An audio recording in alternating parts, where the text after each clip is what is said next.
Meanwhile, over in Kansas, this is a story that's really fallen through the cracks, and I'm really pleased to see Steve Bannon, one of Rachel Maddow's producers over at the Maddow blog, bringing this back up.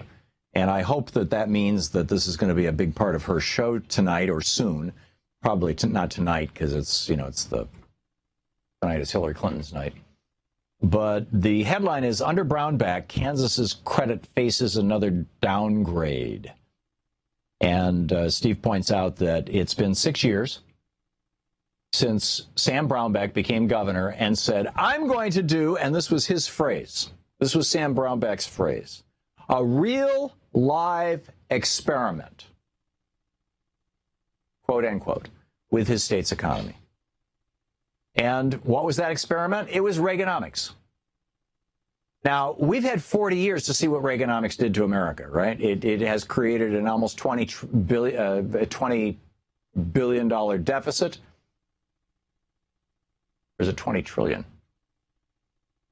$20 trillion debt. Yeah. Less than a $1 trillion deficit. But in any case, this massive debt, this is the result of Reaganomics. It's produced massive underemployment. It's shipped our jobs overseas. It has devastated our public education infrastructure from kindergarten all the way up through college. It's produced an entire generation of people who are basically, debt slaves, who are graduating from college and literally looking at not being able to buy a house or get married or start a business or move on with their lives for 20 years because they're going to have to pay off their damn college debt. I mean, Reaganomics has raped this country. It has wreaked amazing havoc on this country. And so Sam Brownback, brilliant student of economics and history that he is, former U.S. senator, Republican senator, said, well, gee, that Reaganomics sure is wonderful stuff. I'm going to prove that it works. It's just got to be some weird anomaly or mistake that 40 years of Reaganomics has dragged America in many regards down the hole. And so, we're going to try it here in Kansas and prove that it works. Now, by the way, George W. Bush did the same thing in Iraq. Paul Bremer was a neoconservative who believed in Reaganism and in Reaganomics. As was Paul Wolfowitz, as was, Defense Secretary Donald Rumsfeld, as was George W. Bush and Dick Cheney, all of them. And so, and this, I think this is one of the most underreported stories. I went off on this at considerable length in 2003 and 2004. And it's been a long time since we've revisited this. But they actually had meetings. There's a paper trail to this, where the Bush administration believed that they could destroy a state-run state, essentially, a semi-socialist state. Keep in mind, the Ba'athist Party was a socialist party, Saddam Hussein's party. And not socialist like as in Bernie Sanders' democratic socialism, but socialist as in good old-fashioned kind of Venezuelan socialism, where about half the entire economy of Iraq, from steel mills to cement factories to chemical factories to pharmaceutical companies to just about half of the total economy of Iraq was businesses that were actually owned by the Iraqi government. And Saddam Hussein was able to enforce his Ba'ath Party by saying you can't even get a job with these companies unless you're a member of the Ba'ath Party.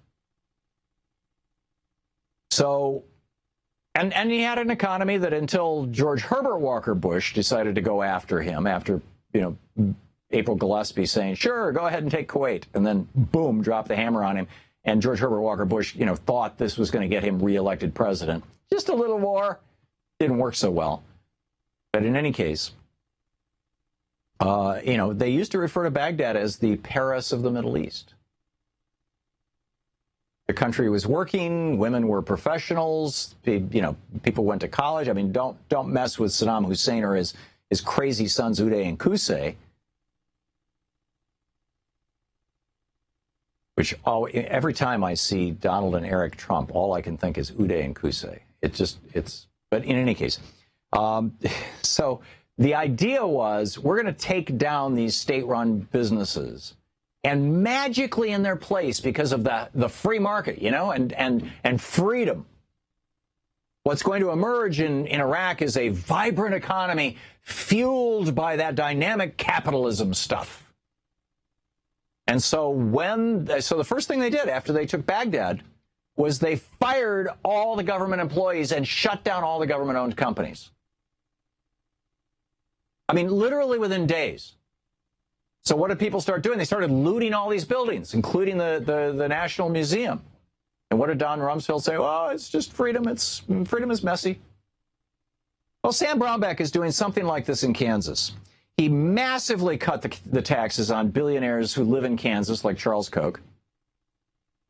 He massively cut the taxes on businesses in Kansas, like Koch Industries.